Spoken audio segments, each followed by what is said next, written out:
So you think you don't have any psychic abilities? Think again, because they're not always extremely obvious. My guess, you do have a little sixth sense. Little sixth sense at least. And you just ignore it like it's a red flag you're not ready to deal with. But once you start tuning in, it can be powerful.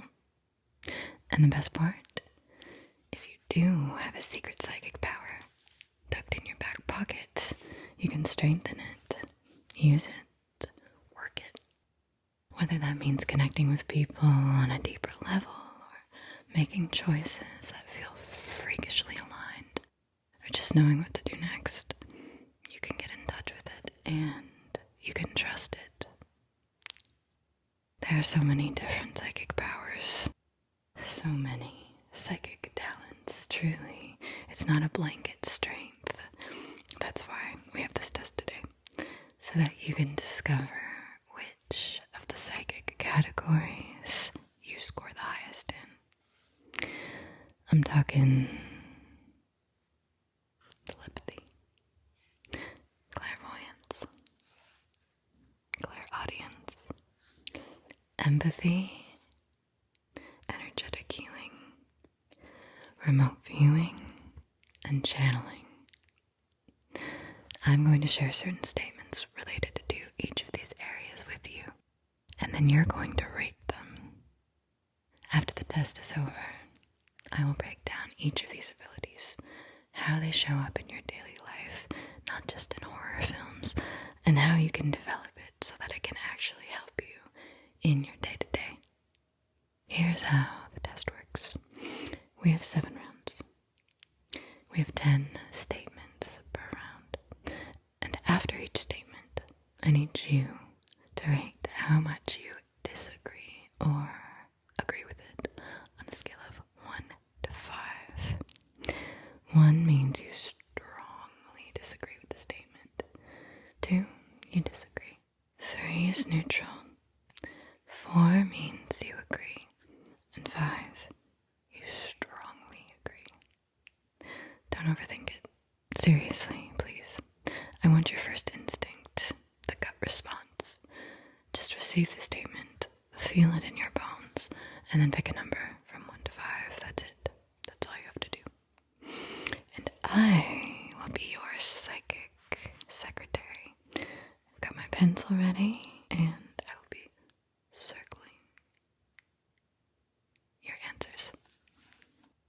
But please remember, if you want to know where your psychic powers are the strongest, you're going to need to grab a pen and paper or your phone, anything to keep track of your score so that you can add it up at the end and know where you excel. I will let you know when one round ends and the other begins so that it's much easier to follow along, okay? An important note before we begin, this is not a lab coat approved psychic test, so don't get too serious with this, okay? This is to relax,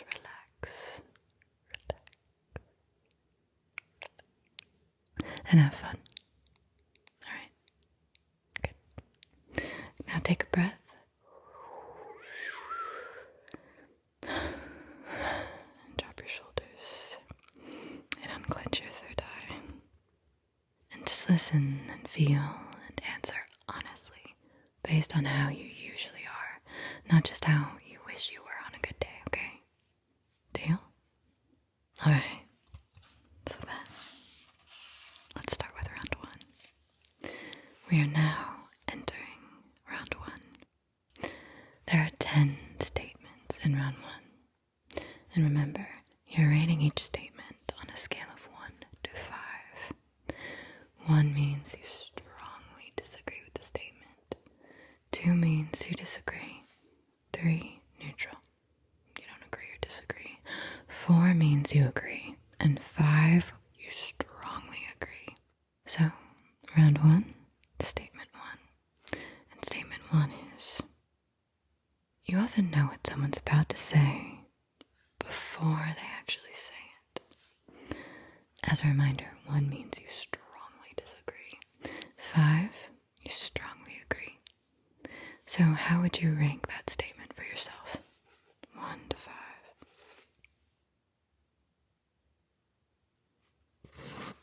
Thank you. Statement 2. You've caught yourself finishing other people's sentences because you already knew where their thoughts were going. Remember, answer quickly with your first instinct. Okay. Statement 3. You frequently think about a friend or relative, and then out of the blue, that person contacts you, like they call or text shortly after you had the thought.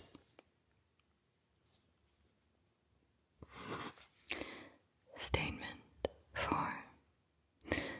You and a close friend or partner sometimes say the exact same words at the same time, as if your minds are in sync.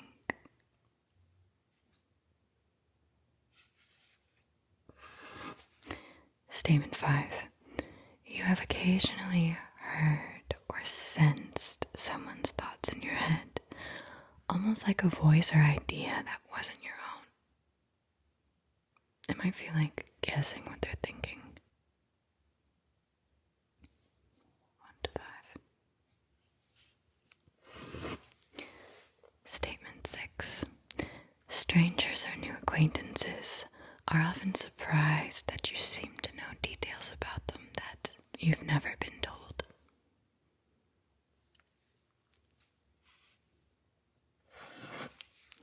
Statement 7. When talking with someone, you sometimes pick up their intention or answer before they verbalize it.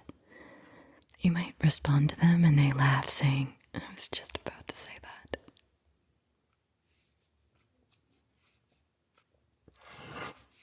Statement 8. You can sense if a loved one far away is in distress or very happy. You get a strong feeling or thought impression about them without any clues. What do you think? 1 to 5. Statement 9. You and your best friend or a sibling, partner, often communicate with just a look or a thought. It's like you hardly need words to understand each other.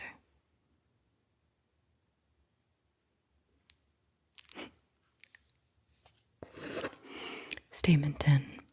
You've tried simple telepathy experiments like guessing which card someone's looking at or what number they're thinking of, and you found that you scored higher than just mere chance.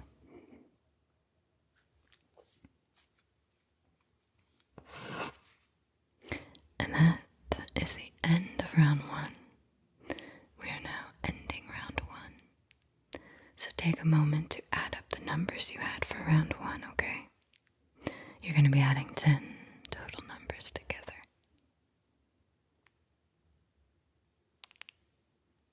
Very good.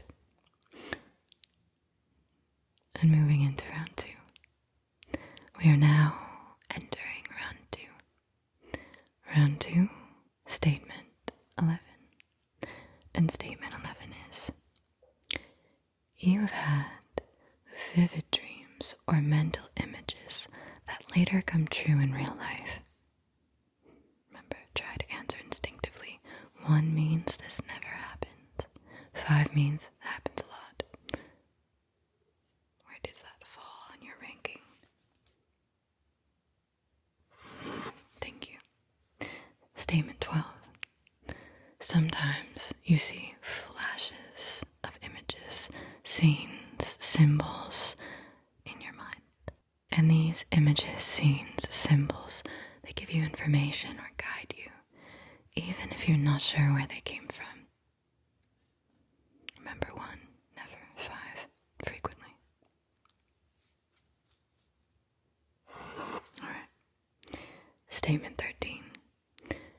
You experience deja vu very strongly, and it often feels less like I've been here before, and more like you somehow foresaw the moment you're in right now.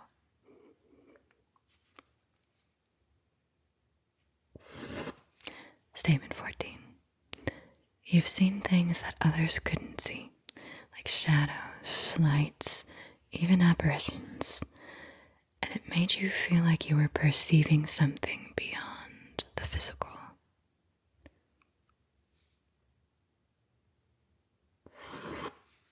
Statement 15. You often notice meaningful signs or synchronicities in the form of visuals, like repeatedly seeing the same number or symbol, and you feel that these are guiding messages.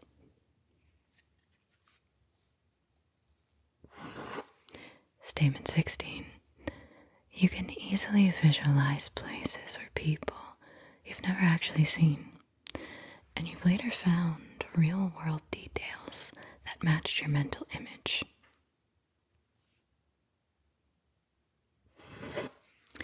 Statement 17.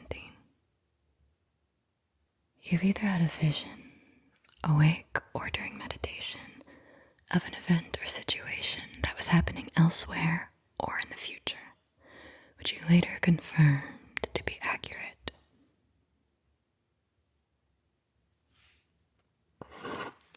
Statement 18. People might call you a daydreamer, but you've noticed that elements of your daydreams sometimes manifest in real life unexpectedly.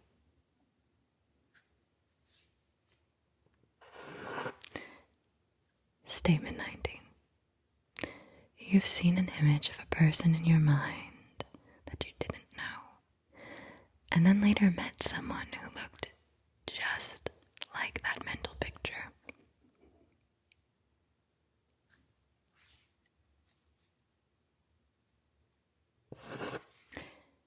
Statement 20. You feel that you can sometimes see or sense auras, which are subtle colors or light around people or animals. And these auras reflect their energy or their mood, even though other people around you don't see anything.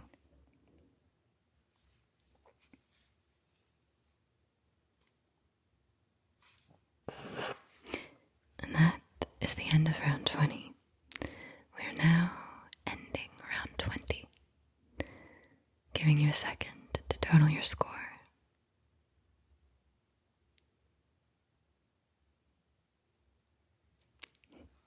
And entering round 3. We are now entering round 3. Round 3, statement 21. And statement 21 is, you sometimes hear your name being called when no one's around, or you hear a voice whispering, and you can't find a source. Remember, 1 means it's never happened to you. 2, it rarely happens to you.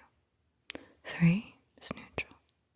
4 means it sometimes happens to you. And 5 happens to you quite frequently. So how would you rank that statement?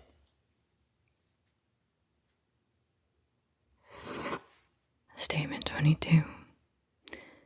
You've experienced hearing a voice, a whisper, or a distinct message in your mind that provided guidance or a warning, and it turned out to be helpful or true.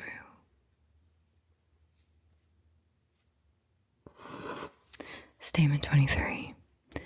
You often notice significant songs or lyrics playing at just the right time, as if the universe or something is giving you a message through the radio or a random playlist.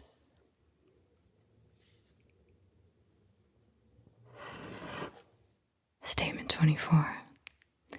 You have had the experience of a sound, like a buzzing, ringing, or a chime in your ear occur at a meaningful moment, and you felt that it signaled confirmation or a spiritual presence beyond tinnitus or some medical cause of ringing.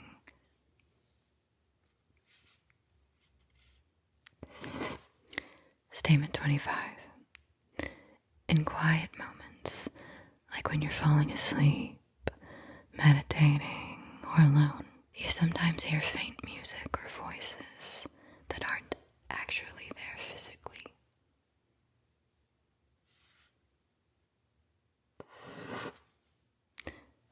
26. You've been told you have great intuition or wisdom, and honestly, sometimes it feels like the insights you speak don't entirely come from you. It's as if you are relaying a message you heard in your mind.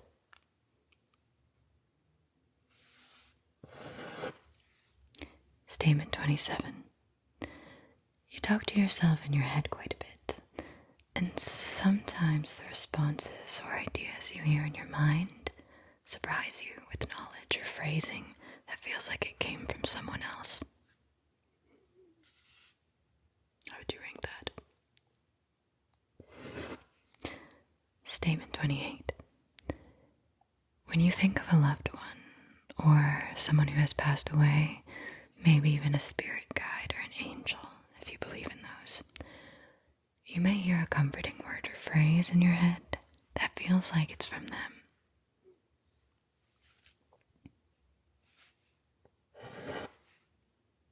Statement 29. You occasionally wake up from sleep because you thought that you heard a loud voice or sound, but no one and nothing physical caused it.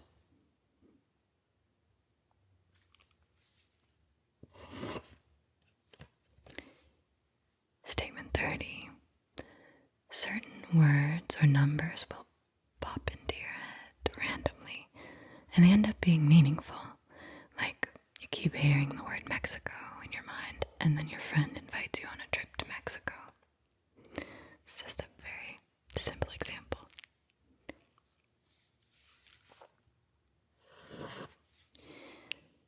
And that marks the end of round 3.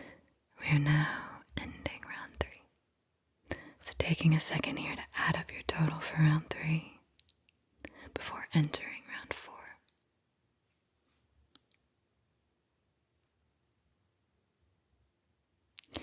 And we are now entering round 4. Round 4, statement 31. And statement 31 is, you can walk into a room, even among strangers, and immediately sense the mood.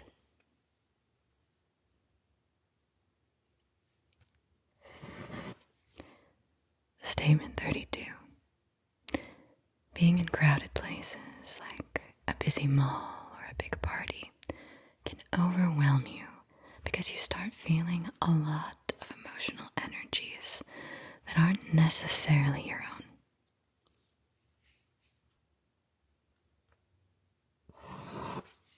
Statement 33. When someone close to you is hurt or sick, you have physically felt pain or discomfort in the same area of your body, as if you're mirroring their condition.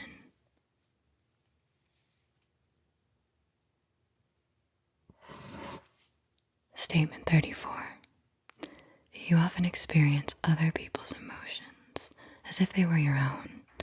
For instance, a friend is sad and you suddenly feel that sadness very deeply too, even if you were in a good mood before.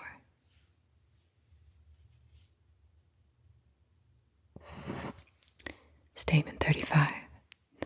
People have told you that you are extremely empathetic or a very good listener, and you often intuitively understand what someone's going through without them having to explain much.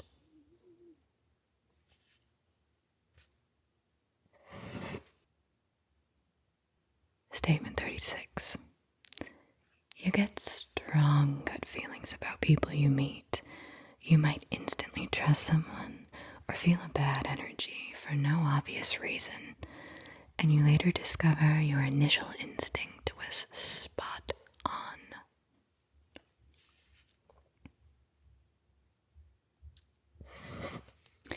Statement 37. When a loved one is going through a hard time, even at a distance, you somehow sense it. You might feel anxious or down out of nowhere, and later learn they were in distress at the same time.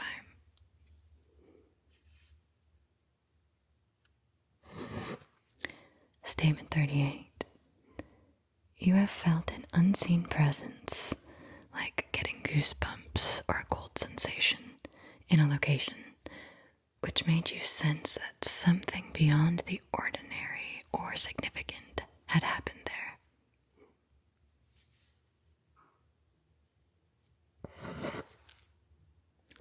Statement 39.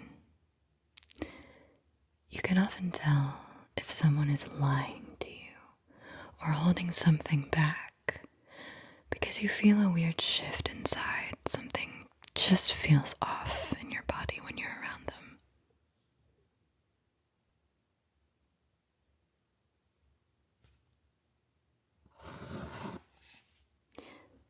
Statement 40. Others tend to come to you for comfort, healing, or advice, and you do notice that you absorb a bit of their pain or heaviness and help them lighten the load.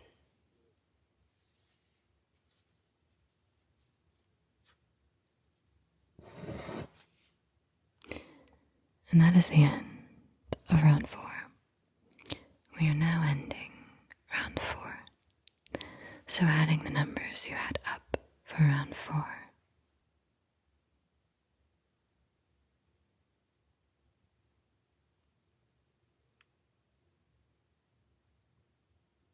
And starting round 5. We are now starting round 5. Round 5, statement 41.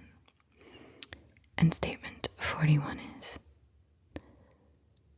when someone you care about is in pain, your first instinct is often to put your hands on or close to them to comfort that area. And many times they feel some relief afterward.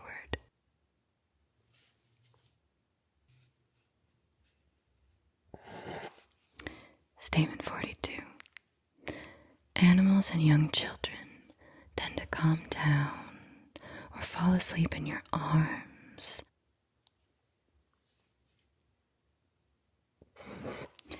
Statement 43. You have felt a noticeable warmth or tingling in your hands or throughout your body when you were praying for, meditating on, or intending healing for someone, including yourself.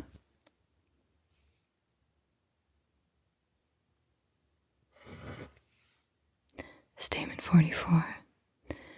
People have remarked that your hug, your massage, or your touch is somehow very soothing or healing and helps them feel better when they are unwell or upset.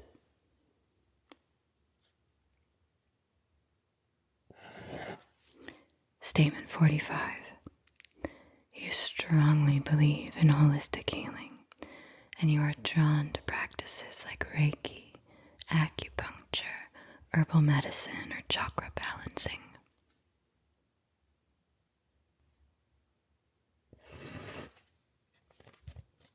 Statement 46. You've experienced doing a healing visualization or a prayer for someone's ailment, and you later learned that they improved quickly beyond what you or they expected.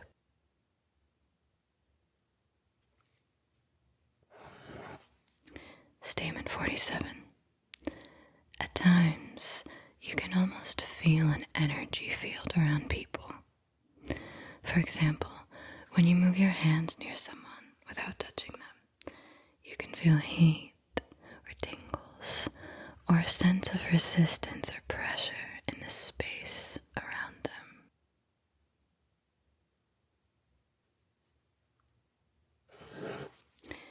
Statement 48. When you are feeling sick or low, you often use techniques like meditation, energy exercises, or positive thinking to heal yourself. And you find that it genuinely helps you recover or feel better faster.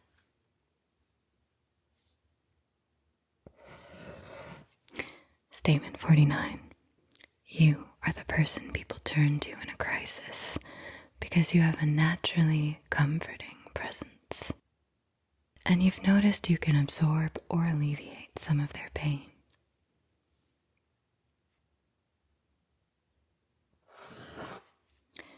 Statement 50.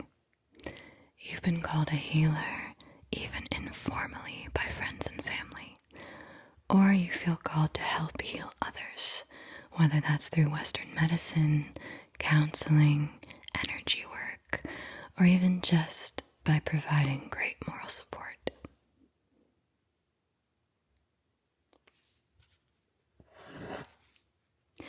And that marks the end of round 5.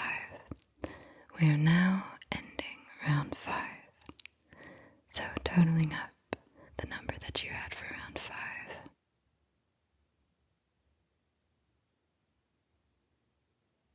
And entering round 6.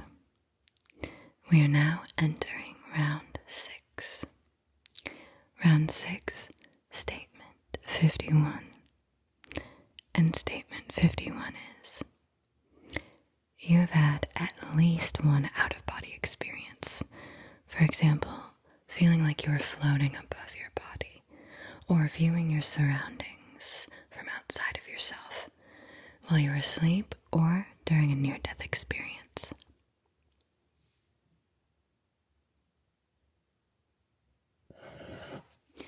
Statement 52. In your dreams or meditations, you sometimes feel like you're flying or traveling to real places beyond your immediate surroundings. And these experiences are extremely vivid and lifelike.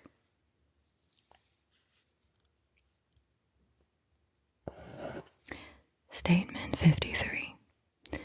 You have unexpectedly received a mental image of a distant place or event, somewhere you were not physically present, and you later confirmed that what you saw in your mind was accurate.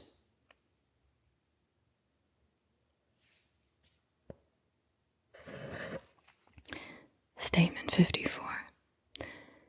You have successfully described or sketched a location or object that you had never seen with your own eyes.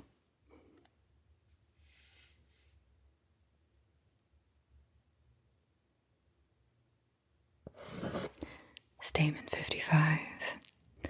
During deep relaxation or guided meditation, you sometimes feel a jolt or shift as if you were re-entering your body.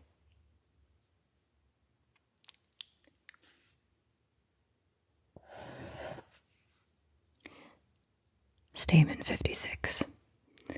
You feel a strong connection or familiarity with certain places you've never been, almost as if part of you already knows the location on another level.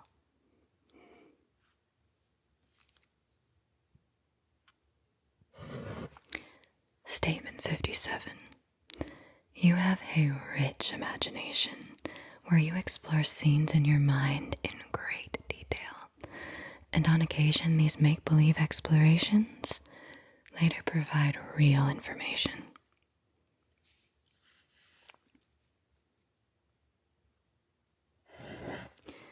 Statement 58. You have awakened from sleep with a sensation of falling or snapping back into your body.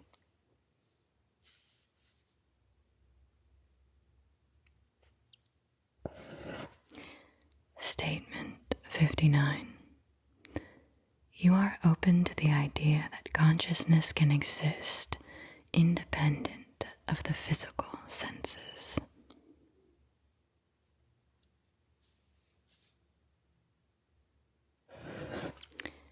Statement 60.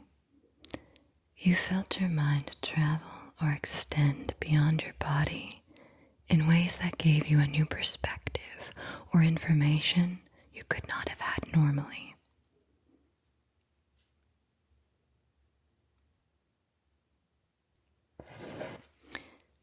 And that marks the end of round 6. We are now ending round 6, adding up the numbers you had for round 6.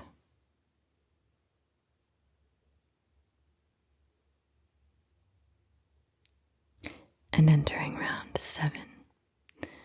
We are now entering round 7. Round 7, statement 61.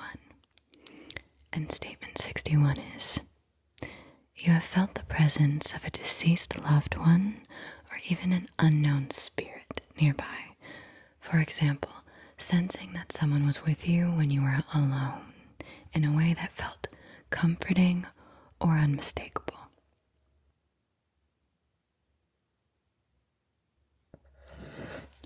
Statement 62.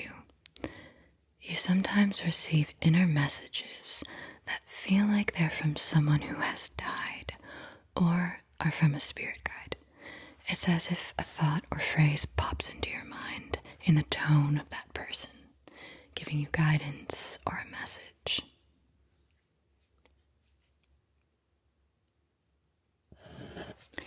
Statement 63.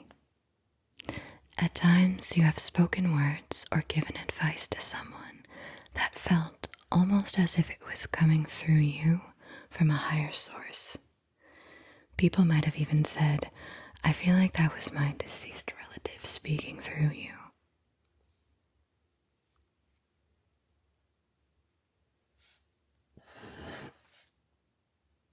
Statement 64. You've noticed strange electrical disturbances occasionally happening around you, especially when you talk or think about spiritual subjects, like lights flicker or electronics glitch briefly with no explanation.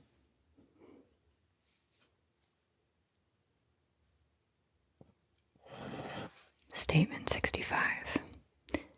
You have participated in activities to contact spirits, like séances, Ouija board, automatic writing, or you feel naturally drawn to the idea of communicating with the spirit world.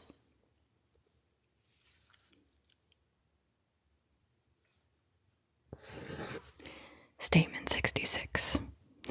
You've had vivid dreams where you have spoken to someone who is deceased, and it felt like a real conversation or meaningful message rather than just a normal dream.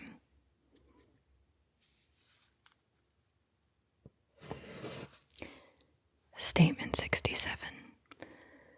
There are moments where your mindset shifts and you feel a little bit like you're in a trance.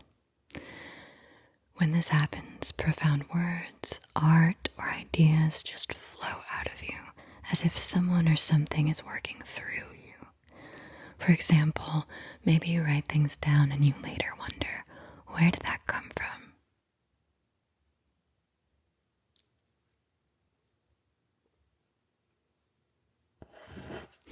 Statement 68. You have felt compelled to say or deliver a message to someone that you didn't fully understand. It's almost as if you were a messenger for something beyond yourself.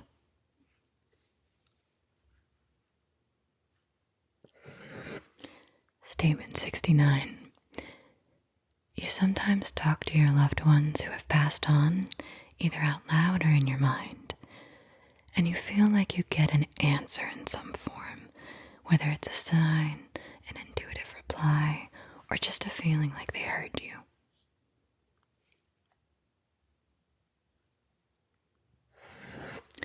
Statement 70. Others have remarked that you have a gift for sensing spirits or angels, or a spiritual mentor or psychic has told you that you have mediumistic abilities, even if you haven't fully developed them yet.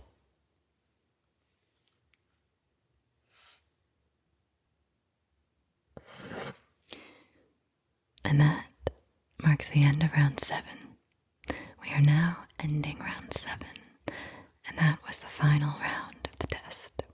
You have now completed the entire psychic abilities test. Fantastic job staying with it. I hope it was really interesting to reflect on each round. And you should have 7 total scores, 1 for each round, and a maximum of 35 points per round. So, do you have your 7 scores? as we go through them, here's how you can interpret the number that you have. If you scored between 10 and 17, the ability is likely not dominant or inherent for you. At least not yet. But that's also okay because everyone has different gifts. If you scored between 18 and 34, you occasionally dip into this ability, and you may have the potential to develop it with further practice. I wouldn't say it's strong, but it exists within you. And if you scored between 35 to 50 in any area, then this is a genuine psychic gift for you. And you probably have frequent intense experiences related to this ability. Know that you can embrace it and train it and make it even stronger, okay? But please remember that a lower score, it doesn't mean that you can't have that ability. It just means it's not as prominent right now. And a high score is a huge invitation to explore it. All right? So let's move through each category one by one. I'll share what each round represents, how it's received by society or not. I'll also give historical and current examples of the ability in action. And plus, we're going to cover how you can develop and harness it so that it can have a positive impact on your daily life. Alright, so we're going to start with round one. Round one was for telepathy. Telepathy, the ability to pick up on thoughts and mental energy without saying a word. If you scored high here, chances are you've had those moments where you just knew. You thought of someone and they reached out to you. You finished someone's sentence for them. You answered the question before it was even asked. We've all brushed up against this in some form at some point, right? But for natural telepaths, it's a lifestyle. Some call it mind reading, some call it thought transference, and some just call it a regular Tuesday. Mainstream science has mostly rolled its eyes when it comes to telepathy because there's never been proof in the way that science loves to see proof. But belief, that is a different story. A huge percentage of the population, Mark Twain included, believes in it. Mark Twain called it mental telegraphy and said that thoughts might travel through a kind of invisible electricity. He was obsessed with these impossible coincidences, the kind that make you feel like you're tapped into something just beyond logic. So, what do you do if this is one of your strengths? Practice, practice, practice, practice.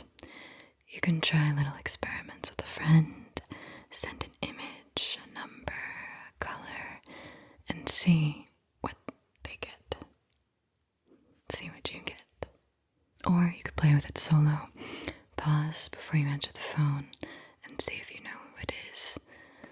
Over time, you'll start to build trust in that quiet inner signal. One gentle reminder though, being telepathic, it doesn't mean that you should always say what you sense. Boundaries still matter. I learned that one the hard way. And if you didn't score high in this category, you might be stronger in other psychic senses. We have got 6 more coming. Some people hear messages, some people feel them, some people see things, some people heal. All are valid, and we are just getting started.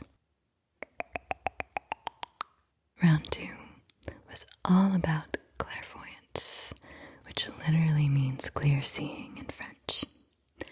If you scored high here, your intuition likely shows up in pictures. You might get mental images, vivid dreams, symbolic flashes, or sudden visions that end up being surprisingly accurate. It's less hallucinating and more like your inner world has a private screening room, and the trailers are sometimes for events that haven't happened yet. Clairvoyants often daydream things that play out later, or they notice visual signs that seem to guide them. You might randomly picture someone and then run into them, or you imagine a solution to a problem without knowing where it came from, but it works. Now, skeptics usually chalk clairvoyance up to coincidence, memory quirks, or good old imagination. And sure, sometimes that is true, but, history is filled with people who saw beyond the usual. There's Nostradamus, whose poetic predictions still get debated even today. There's the Oracle of Delphi, consulted by kings and warriors about everything from wars to crops. Even the US government took this seriously, and they funded a Cold War project called Stargate to test psychic spies who could visualize hidden targets. The results were mixed, but there were some striking hits, and the fact that this program even existed says a lot. If this is one of your strengths, start a journal. Track what you see. Meditate on your third eye. Visualize simple objects or places before visiting them and see what lines up. The more you trust the images, the clearer they become. Clairvoyance is a quiet muscle, but when you use it, it sharpens. Round 3 was all about clairaudience, or psychic hearing. If you scored high here, you might get information as sound, a voice in your head, a lyric at the exact right moment, a word that shows up again and again like the universe is trying to get your attention. Sometimes clairaudience is subtle, like an idea that lands in your mind, fully formed.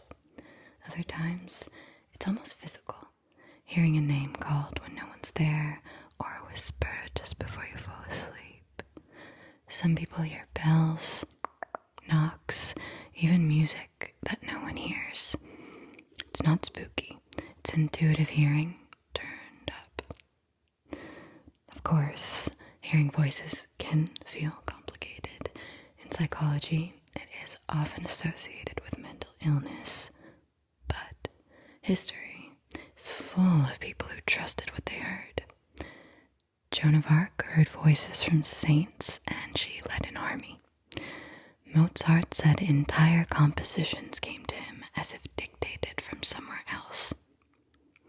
You could call it imagination or inspiration or something more universal tuning in. If this ability resonates with you, treat it with care and curiosity. Meditation and stillness can really help amplify it. So does asking a question silently and then listening for what answers show up inside your head or from the world around you. Sometimes clairaudience speaks through a stranger or friend saying the exact sentence or phrase needed.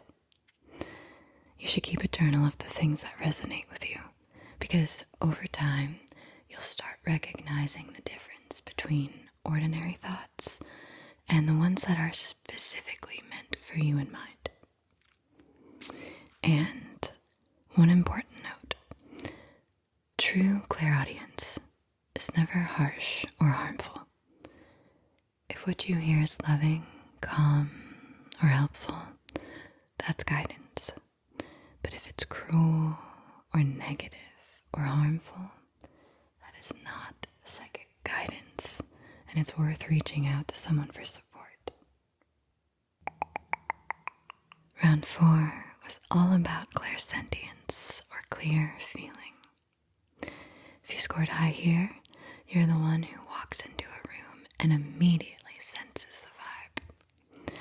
You feel other people's emotions as if they're your own. Sometimes you can even feel their physical pain too. You don't need an explanation from anyone. You just know. This ability is deeply connected to being an empath. But, while psychology defines empathy as tuning in emotionally, clairsentience takes it further. You might feel the aftershock of a fight that happened in a room hours before. Or you might get a random ache in your knee, only to find out that someone near you is dealing with an injury in the same spot. It's not logical, but it's real. Science explains some of this with mirror neurons, cells in the brain that help us reflect other people's emotions. But again, clairsentience moves way past that. You can sense someone's distress before they even speak, is what I'm saying. Or you can feel a spiritual presence without seeing or hearing a thing. It's a form of intuitive intelligence that speaks in chills, gut feelings, and full body yes or no reactions. If this is your gift, one of the most important things you can learn is boundaries. Grounding and shielding are essential. That means imagining roots from your feet into the earth, or picturing a soft golden light around you that protects you from what's not yours. Without that, it's easy to get overwhelmed, especially around really emotional people or crowded places. And in daily life, you've got to trust your instincts. If something feels off, it probably is. If a decision lights you up, roll with it. Your body is fluent in messages that your brain just hasn't caught up to yet. And remember, your sensitivity is not a weakness, it's a compass. Round 5 represented energy healing, the ability to shift or soothe someone's body, mind, or spirit using intention, presence, or touch. If you scored high, you likely have a calming effect on people without even trying. You walk into a room and the energy softens. Babies stop crying, friends exhale. Even pets might gravitate toward you and fall asleep in your lap. Energy healing isn't always dramatic. Sometimes it looks like resting your hand on someone's shoulder and watching their tension melt. It could also be praying or sending good energy, visualizing light flowing into someone who's sick and then noticing that they feel better afterward. Many healers are also self-healers, recovering from illness or burnout faster than expected just through their mindset or quiet focus. You might find yourself drawn to holistic health or massage or yoga, plant medicine, even just holding space for people when they're unraveling. That too is a form of healing. Culturally, energy healing has been around forever, from the laying on the hands in religious traditions to ancient practices like Qigong and Reiki. Nearly every part of the world has its own version. And these days, if you're in the US, more than 60 hospitals now incorporate Reiki into patient care. Science can't quite measure it, but people feel it, and that is what matters. So if this is one of your gifts, there are many ways to deepen it. Reiki is a great starting point, or working with visualizations, sending warmth, comfort, clarity to someone in need. And just as important as giving energy is also learning to release what's not yours. After helping people, ground yourself. Shake off what you've absorbed. Take time in nature. Protect your peace. And if your score wasn't high in this category, no problem. Some of us are meant to receive healing more than give it. Round 6 was all about remote viewing and astral projection. 2 different sides of the same coin. Perceiving things beyond the limits of your body. If you scored high here, you may have had vivid out-of-body experiences or lucid dreams that felt way too real. Or those strange moments where you just knew something about a place or a person without ever being there. Remote viewing is the ability to gather information at a distance, like mentally tuning into a location and picking up details. Astral projection is more about your consciousness leaving your body entirely. Some describe it as flying, floating, or visiting places, both physical and spiritual, that your waking body never touched.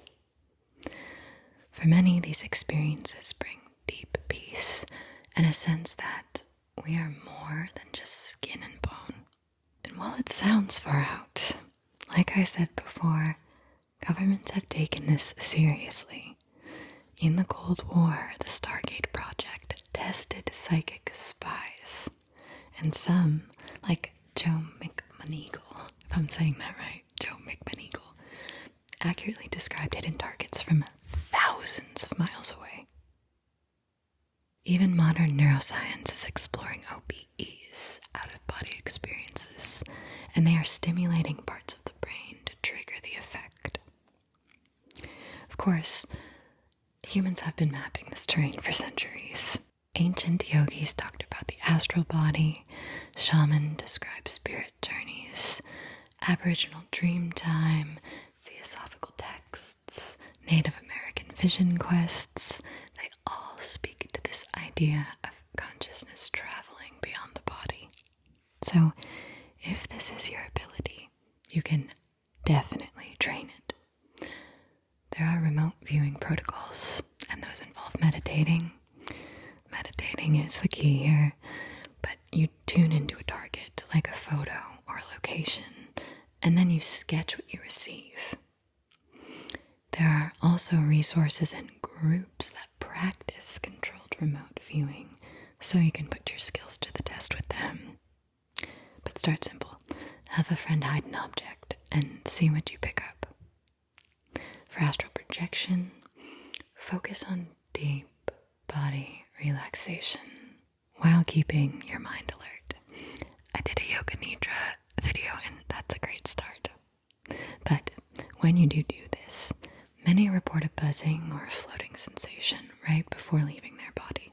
The Monroe Institute also offers sound-based training tools like HemiSync, which I have done quite a bit, and that can guide you into the right state too. But no matter how you approach it, stay grounded. Set an intention and protect your energy. And go very gently, because the first time you leave your body, it can be intense.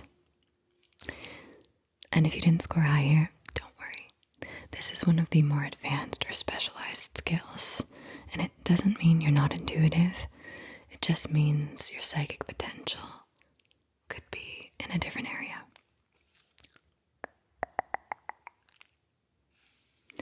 Our 7th and final round was mediumship, the ability to connect with spirits, guides, higher realms of consciousness. And if you scored high here, you may have had moments where you felt that someone was with you, even when you were alone.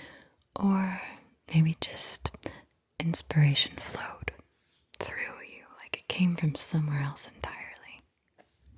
That's the channeling side of this gift, when something wise or beautiful just pours out of you that you didn't fully feel was even you. Mediums bridge the worlds. They might pick up on messages from loved ones who have passed on, or they could even sense a spirit's presence or channel guidance from angels, ancestors, or even universal consciousness. Some do it in a trance, others just get subtle nudges or sudden clarity. You don't have to hear voices or see ghosts to be a medium. You might just know something or feel emotional shifts that aren't your own. The history of mediumship is dramatic and a little bit messy. In 1848, the Fox sisters of New York claimed they could speak with spirits through tapping noises. Maybe that's all ASMR really is. But that kicked off the spiritualist movement with séances, parlors, ghost photography, and Harry Houdini was the one who tried to expose fakes left and right. He was not having it. But here's the thing, the movement persisted because not everything could be explained. Some people found real comfort and real connection in mediumship. And even now, researchers are still testing mediums.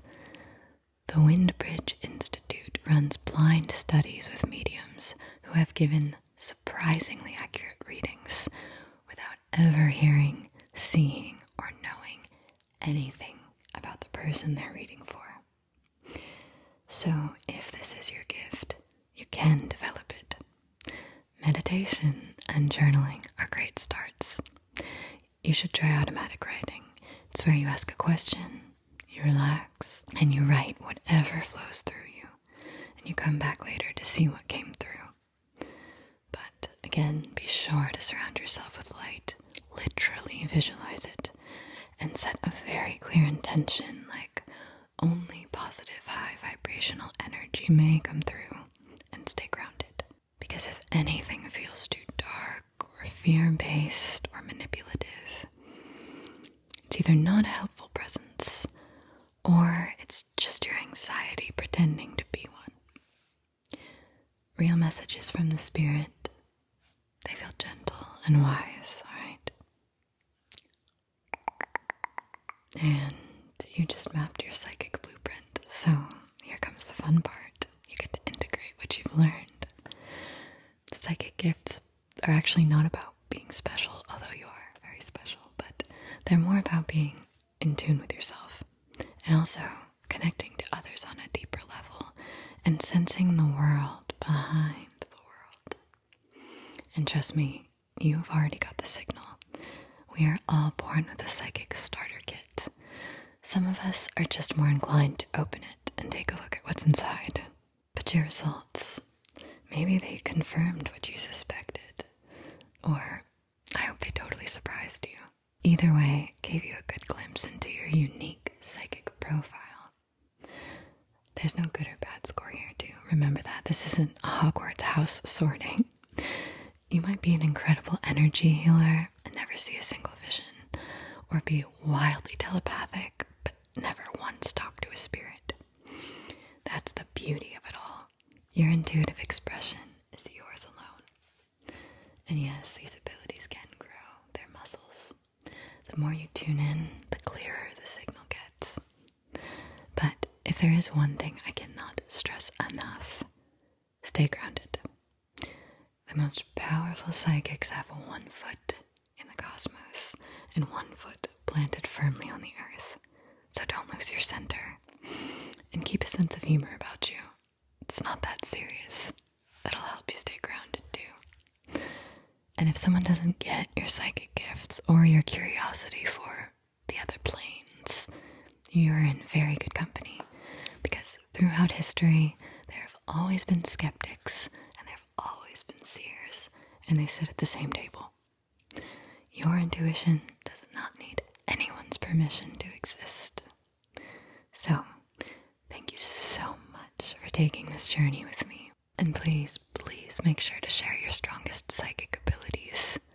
And if you've had any eerie, strange coincidences, wild dreams, those synchronicities, you know I want the tea. I live for that. I really do.